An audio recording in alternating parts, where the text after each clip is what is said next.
حضرت انس ابن مالک رضی اللہ تعالی عنہ روایت کرتے ہیں کہ حضرت محمد صلی اللہ علیہ وسلم نے ارشاد فرمایا، جب کوئی شخص اپنے گھر سے نکلتے وقت، گھر کا مطلب اپنی جو جگہ ہے وہ جگہ سے نکلنا، گھر سے نکلے، آفس سے نکلے، دفتر سے نکلے، کہیں سے بھی نکلے، جب کوئی شخص اپنے گھر سے نکلتے وقت یہ دعا پڑھ لیجئے میرے ساتھ، بسم اللہ توکلت علی اللہ لا حول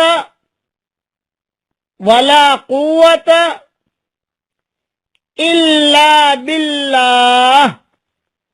ترجمہ بھی پڑھ لیجئے میرے ساتھ، میں اللہ کا نام لے کر نکل رہا ہوں، اللہ ہی پر میرا بھروسہ ہے،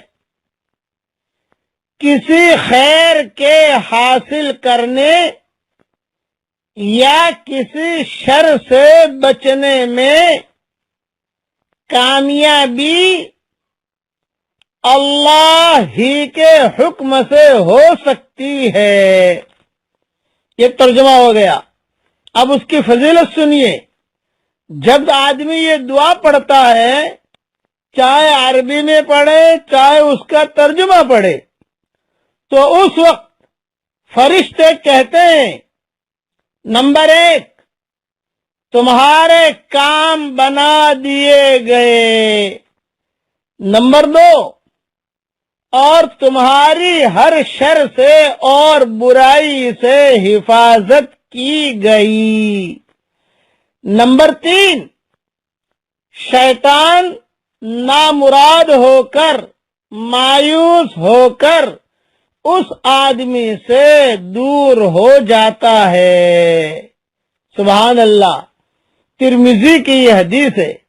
روزانہ اپنے گھر سے نکلو تو یہ دعا پڑھو گے تو فرشتے فوراً جواب دیں گے، سنا ہی نہیں دے گا ہمیں۔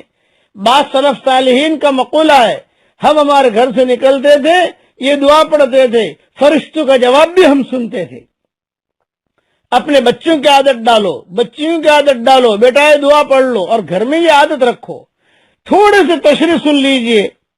ایک روایت میں یہ ہے کہ اس وقت اس دعا کے پڑھنے کے بعد اس سے کہا جاتا ہے، تمہیں پوری رہنمائی مل گئی، تمہارے کام بنا دیے گئے اور تمہاری حفاظت کی گئی، چنانچہ شیاطین اس سے دور ہو جاتے ہیں۔ دوسرا شیطان پہلے شیطان سے کہتا ہے، تو اس شخص پر کیسے قابو پا سکتا ہے جسے رہنمائی مل گئی ہو، جس کے کام بنا دیے گئے ہوں اور جس کی حفاظت کی گئی ہو۔ یہ روایت ابو داؤد میں ہے۔ تو ترمذی اور ابو داؤد کی دونوں روایتیں میں نے بیان کی ہیں۔ جتنے مسلمان مرد عورتیں ہیں، اب بچے بچیاں ہیں، اپنے گھر سے نکلتے وقت میں یہ دعا پڑھ لو، خدا کی قسم اللہ کی حفاظت میں رہو گے۔ اللہ تعالی ہم سب کو عمل کرنے کی توفیق عطا فرمائے۔ میں امیجز بنا کر بھی بھجوا دوں گا انشاءاللہ۔